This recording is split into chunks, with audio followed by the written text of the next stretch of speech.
2024년도 성탄절입니다. 성탄절의 역설이란 제목으로 말씀을 나눕니다. 성탄절의 역설. 역설이라는 말 많이 들어보셨죠? 역설, 패러독스라고 이렇게 말하는데, 페라, 헬라어 그 페라, 옆에, 곁에, 또는 나란히 이런 의미가 있어요. 그 다음에 독사는 우리가 이제 신약 성경에서 하나님의 영광을 나타낼 때 독사라는 단어를 쓰는데, 이게 일반적인 의미로는 의견 혹은 진리 뭐 이런 의미가 있어요. 그러니까 옆에 나란히 똑같은 의견이 있다 뭐 이런 의미예요. 그게 이게 무슨 얘기냐면은 어떤 이야기가 그 이야기가 담고 있는 의미가 서로 반대되는 것이 나란히 있다 이런 말이에요. 설명이 지금 제대로 되고 있는지 모르겠습니다만, 역설은 어떤 진리의 이쪽과 저쪽을 서로 통합하는 것이다 이렇게 말하는 거예요. 대표적으로 성경에 말하는 역설 중에 하나가 죽어야 산다 그런 거 있죠. 죽어야 산다. 혹은 낮아지는 자가 높아진다 그런 것도 있고, 주는 자가 복이 있다 이런 걸 역설이라 이렇게 말을 해요. 그래서 이 역설이라는 것은 우리가 겉으로 보여지는 어떤 의미, 겉으로 보여지는 현상, 겉으로 보여지는 것이 우리에게 주는 그런 진리 이면에 정말 중요한 어떤 의미가 있다 이런 것을 말하려고 그러는 것이죠. 그래서 뒤집어서 보는 거, 역설적으로 보는 거, 이 역설적으로 보는 이것을 통해서 성경은 우리에게 진리를 가르쳐줘요. 그래서 오늘 우리가 이 역설이라는 안경을 쓰고 이 성탄의 의미를 좀 들여다 보려고 그러는 것입니다. 예수 그리스도의 탄생은 역설 중에 역설이에요. 예수 그리스도의 탄생은 역설 중에 역설. 이게 왜 역설입니까? 예수님은 누구세요? 하나님이시란 말이에요. 그는 근본 하나님의 본체시나 하나님과 동등됨을 취할 것으로 여기지 아니하시고 종의 몸을 입어 이 땅에 오신 게 이게 예수님의 탄생이란 말이죠. 그러니까 예수님의 탄생은 하나님이 이 땅에 피조물의 몸을 입고 오신 거예요. 이거 얼마나 기가 막힌 일입니까? 하나님께서 피조물의 몸을 입고 스스로 이 땅에 오신 거예요. 그러니까 정말 세상에 역설 중에 역설이에요. 제가 지난 주일인가요? 이렇게 교회를 오다가 차를 타고 이제 오는데, 저는 아침에 이렇게 차 타고 올 때 그 CBS인가요? 그 라디오 방송을 이렇게 잘 듣는데, 거기서 제 귀를 의심하는 그런 찬송을 하나 들었어요. 제 귀를 의심하는 찬송. 그래서 깜짝 놀랐어요. 제가 속으로 CBS에다가 전화해가지고 좀 뭐라 그럴까 그러다가 참았어요. 그 찬송 중에 뭐가 있냐면 Happy Birthday Jesus 이런 거 있어요. 들어보셨나요 여러분? Happy Birthday Jesus. 예수님 생일 축하합니다 이거예요. 생일 축하합니다. 예수님 생일 축하합니다. 우리가 물론 이제 오늘 예수님이 탄생하신 날이니까 예수님 생일 축하합니다 이렇게 말할 수 있겠습니다만, 이거는 아주 잘못된 거예요. 왜냐하면 예수님이 지금 이 땅에 태어나신 것은 왜 태어나셨어요? 우리에게 축하받으러 태어나신 게 아니에요. 예수님이 이 땅에 태어나신 것은 축하받으려고 태어나신 것이 아니라 자기를 죽여 우리를 살리려고 이 땅에 오신 거란 말이죠. 그러니까 예수님이 태어나신 것은 우리가 예수님의 탄생을 축하할 일이 아니고 우리 자신을 구원해 주시는 그 은혜를 기뻐하고 감사하는 절기란 말이에요. 근데 예수님의 탄생은 예수님의 탄생을 기뻐하고 예수님의 탄생을 축하하는 것이 아니라 그 예수님이 이 땅에 오심으로 말미암아 우리가 구원받은 것을 감사하고 기뻐하고 즐거워하는 거예요. 그런 측면에서 우리가 성탄절을 기뻐하고 성탄절을 즐거워하고 성탄절을 이렇게 우리가 신나고 정말 잔치처럼 보내는 건 좋습니다. 그러나 예수님이 이 땅에 태어나셨다는 것을 축하하는 것은 아니라 하는 것이죠. 그분은 이 땅에 왜 오신 거예요? 우리를 위해서 죽으시러 오신 거란 말이에요. 죽으시러. 예전에 제가 이렇게 그 IMF 때인가요? 우리 이제 제가 맡고 있는 구역에 그 어떤 분이 직장에서 잘렸어요. 잘린 게 아니라 이렇게 자기 맡은 일을 뺏겨가지고 강등이 됐어요. 강등이 돼가지고 교회 와가지고는 코가 이만큼 빠져가지고 있는 거예요. 그런데 겉으로 볼 때는 그 사람이 자기가 맡고 있는 일이 없어가지고 다른 부서로 배치를 받았는데 그 배치받은 그걸 보고 옆에 있는 사람이 아유 집사님 부서를 옮기셨다면서요? 축하드립니다 그러더라고요. 그러니까 이분이 얼굴이 막 빨개져가지고 자기는 강등돼가지고 딴 데로 간 건데 축하받을 일이 아니잖아요. 그런데 옆에서 그걸 막 축하해 주니까 기분도 나쁘고 화도 나고 막 그러더라고. 그랬습니다. 그거예요 바로. 예수님은 하나님의 본체시잖아요. 그런데 그분이 어떻게 하셨어요? 이 땅에 육신을 입고 오신 것은 우리에게 축하받으러 오신 것이 아니고 우리를 위해서 죽어주시러 오신 것이죠. 그런데 그 예수님이 이 땅에 오셔서 죽어주시는 그것 때문에 우리는 뭐가 된 거예요? 우리는 살게 되고 구원을 얻게 되고 지옥에서 벗어날 수 있는 존재가 된 것이죠. 그러니까 예수님의 탄생은 역설 중에 역설인 거예요. 오늘 본문에도 보니까 이렇게 예수님이 이 땅에 태어나자 세상에 어떤 일이 벌어졌어요? 세상이 다 뭐 축하하고 온 백성들이 모여가지고 우리 주님 오셨다고 할렐루야를 외친 것이 아니에요.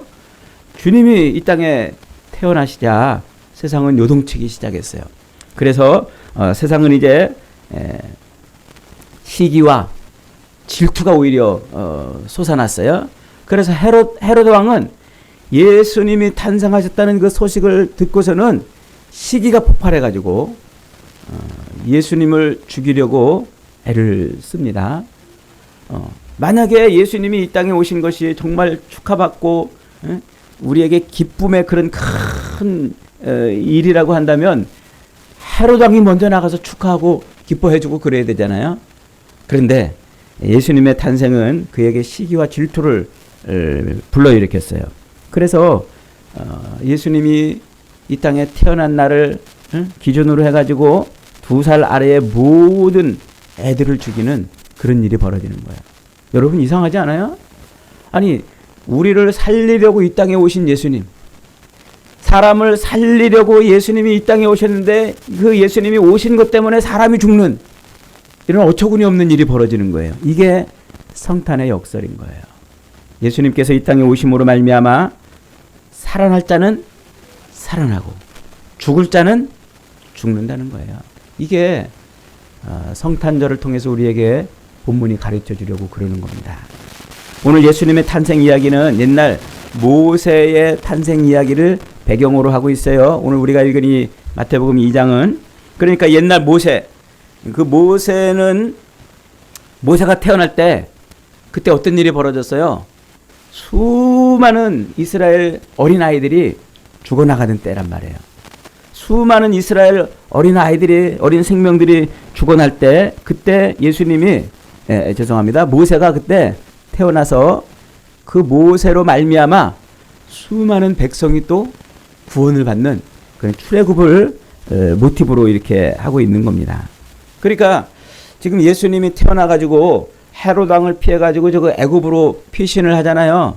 근데 애굽으로 피신하는 이것이 무엇입니까? 애굽은 핍박을 받는 곳이면서 동시에 구원을 얻는 곳이에요. 이게 애굽의 역설인 거예요. 옛날에 야곱이 낳은 12명의 아들 중에 11번째 아들이 종으로 애굽에 팔려갑니다.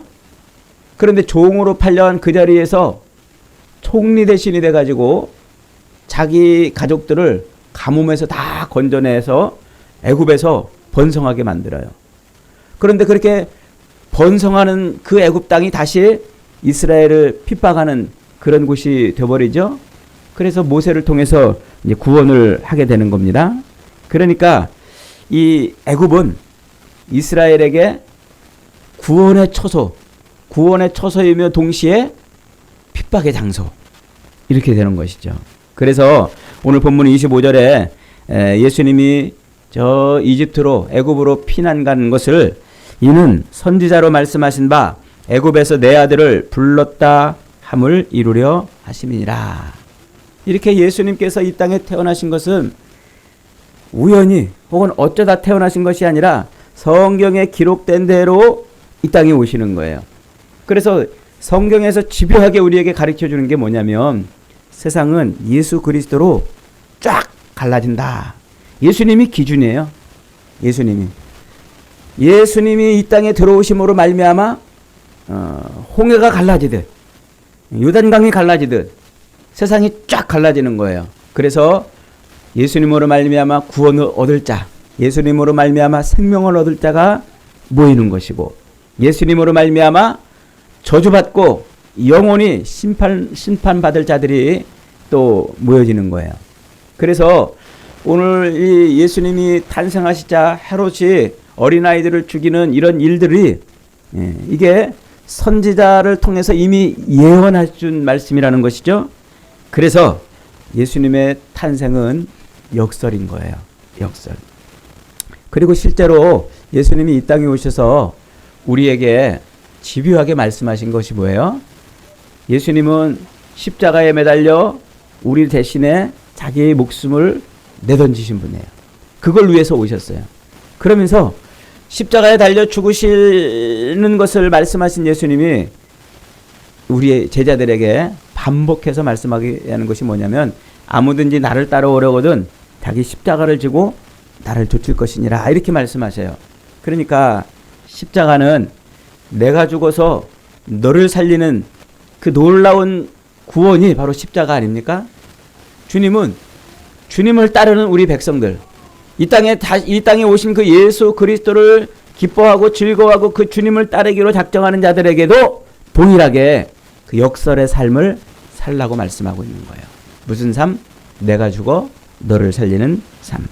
그래서 예수님은 이 땅에 왕으로 오셨지만은 한 번도 왕이 돼 보신 적이 없어요. 예수님이 이 땅에 왕으로 오셨다고 그러는데 이스라엘의 왕이 돼 보신 적이 있나요? 아무도 예수님을 왕 대접해 준 적도 없고 아무도 예수님을 왕으로 불러본 사람도 없어요. 그런데 성경은 예수님이 왕으로 이 땅에 오셨다고 말하잖아요. 그 왕은 바로 내가 죽어 너를 살리는 섬김의 왕이라는 거예요. 섬김의 왕. 예수는 이 땅에 오심으로 그렇게 우리를 섬김으로 왕이 되시고 섬김으로 생명을 주신 분이라 하는 것이죠. 그러니까 이 땅에 오신 그 예수 그리스도의 그 진짜 모습을 안다면 우리는 성탄절에 기뻐하고 즐거워하고 축하만 할 것이 아니고 성탄절을 인해서 우리의 모습을 바라봐야 돼요. 그래서 우리가 얼마나 정말 죽을 수밖에 없는 존재였던가 하는 것을 깨달아야 된다는 것이죠. 사도 바울은 요즘 말로 말하면 사도 바울은 서울대학교 최고 학부를 졸업한 정말 공부를 할 만큼 한 지성인이죠. 그리고 젊은 나이에 상당한 권세와 명성을 얻었던 사람입니다. 그러나 그는 날 때부터 바리새인이고 율법과 종교에 열성적인 사람이었고 로마의 시민권까지 소유한 사람이었고 태어날 때부터 금수저를 물고 태어난 그런 사람이었습니다. 그런데 그는 자기랑 엇비슷한 나이에 젊은 예수를 담에색 가는 길에서 만난 뒤에 그의 인생이 완전히 뒤바뀌는 것을 볼 수가 있어요. 로마서 5장은 예수님에 대한 사도 바울의 고백이 정확하게 묘사되어 있죠. 그는 예수를 우리 주 예수 그리스도 이렇게 불러요. 우리 주 예수 그리스도. 자기의 주인이란 말이에요. 누가? 예수님이. 그리고 예수님이 자기의 그리스도, 구원자라고 이렇게 고백을 하고 있습니다. 원래 사도 바울은 예수 그리스도를 믿는 사람들을 오히려 잡아 죽이려고 하던 사람 아닙니까? 그런데 그가 예수님을 만나자 그의 인생이 뒤집어져 버렸어요. 그래서 예수님이 천하의 사기꾼이고 예수 믿는 사람들이 천하의 거짓말장이라고 그러면서 예수 믿는 자들을 잡아 죽이려고 하던 그의 발걸음이 오히려 예수를 전하는 그런 인생으로 바뀌어버린 거예요. 무엇 때문입니까? 예수를 만났기 때문에 그래요. 예수를 만났기 때문에. 그래서 성경이 말하는 것은 우리가 예수를 만나면 우리 인생이 예수를 진짜 나의 주요 그리스도라고 아멘하고 예수를 붙잡으면 우리 인생이 어떻게 된다는 거예요? 우리 인생도 뒤집어지는 인생이 된다.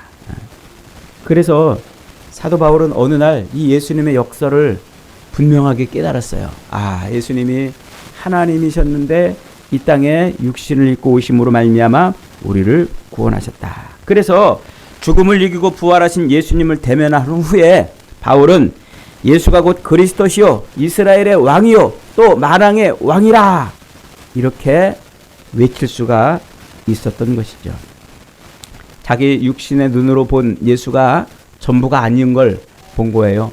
예수님께 담겨있던 그 역설의 진리를 깨달은 것이죠. 십자가에 못 박혀 죽임을 당했던 그 예수님이 예수님의 전부가 아니었다는 것을 아는 겁니다. 십자가와 죽음의 건너편 그 부활의 세계에 있는 예수 그리스도의 모습을 사도 바울은 본 것이죠. 그래서 그는 예수 그리스도를 부활하신 예수 그리스도를 만남으로 말미암아 이 역설의 진리에 눈을 떠요. 그래서 성경이 역설을 얘기하고 있구나. 성경이 역설을 얘기하고 있구나. 우리를 살리시려고 예수가 오셨구나. 그 예수를 인해서 우리가 살아나는 이 어마어마한 진리를 깨닫고 예수를 전하는 거예요. 그러면서 말씀하고 있는 게 뭡니까? 내가 죽어 너를 살리는 그 십자가의 길을 가는 것이 성도들의 삶이라. 그렇게 말해요. 그래서 날 때부터 금수저 물고 태어났던 사도 바울은 자기의 그 모든 것, 이 땅에서 그 얻은 모든 것을 다 뭘로 여기고 배설물로 여기고 그리고 그리스도를 전하는 인생으로 바뀐 거예요. 역설의 삶을 살아가는 것이죠. 여러분, 예수를 믿는다는 것은 역설의 삶을 살겠다는 거예요. 누구나 다 예수를 믿음으로 이 땅에서 부자 되려고 그러고 성공하려고 그러고 누구나 다 예수 믿으면서 나 좀 잘 되게 해달라고 그렇게 비나이다 외치는 이런 세상에서 예수를 믿는다는 것은 내가 죽어 너를 살리는 그 삶을 살아가겠다는 거예요. 그래서 예수의 삶을 통해서 내가 하나님께 인정받는 그런 삶을 산다고 하는 것을 말하는 것이죠. 사랑하는 여러분, 예수를 우리가 제대로 알고 이 땅에 육신으로 오신 그 예수를 육신으로 오신 예수만이 아니라 죽으셨다 부활하신 그 예수를 제대로 안다면 우리는 이 땅에서 부활 역설의 삶을 살아갈 수가 있어요. 내가 죽으면 누가 나를 살려요? 하나님이 나를 살리는 거예요. 내가 죽어 너를 살리는 십자가의 길을 가면 그 길을 하나님이 영광의 길이라고 그렇게 말해 주는 것입니다. 환난과 고난과 고통과 시련의 삶을 살지만 그러나 이 환난과 고통과 고난의 삶이 영광의 삶이 되게 만들어 주신다는 겁니다. 사랑하는 여러분, 오늘은 예수님이 이 땅에 육신을 입고 오신 날을 즐거워하고 기뻐하는 성탄절입니다. 해피 버스데이 지저스가 아닙니다. 해피 버스데이 납니다. 예수님이 오심으로 내가 태어나는 날이에요. 예수님이 태어난 날이 아니고 예수님이 오심으로 내가 거듭난 날이란 말이죠. 그러므로 성탄절은 역설의 진리를 말해주는 어마어마한 절기인 것을 우리가 잊으면 안 되겠어요.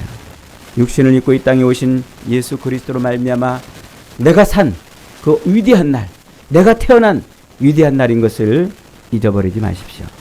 주님이 살으셨던 것처럼 내가 죽어 너를 살리는 그 길을 걸으셨던 것처럼 우리도 이제 내가 죽어 너를 살리는 그 십자가의 삶을 살아보십시오.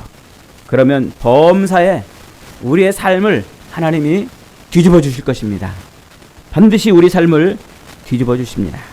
가난하다고 슬퍼하지도 마십시오. 형통하다고 자랑하지도 마시고, 부하다고 기뻐하지도 마시고, 또 병약하다고 좌절하지도 마십시오. 하나님은 언제든지 하나님의 그 진리를 이루기 위해서 우리 삶을 뒤집으시는 분이십니다. 그러므로 이 역설의 진리로 우리를 구원하시는 하나님의 그 사랑이 있음을 깨닫고, 이 성탄절은 예수가 탄생한 날이 아니고 예수로 말미암아 내가 거듭난 날, 내가 탄생한 날인 것을 깨달아서 그 예수를 바라보고 남은 인생을 살아가는 저와 여러분이 되시기를 주님의 이름으로 축복합니다. 아멘.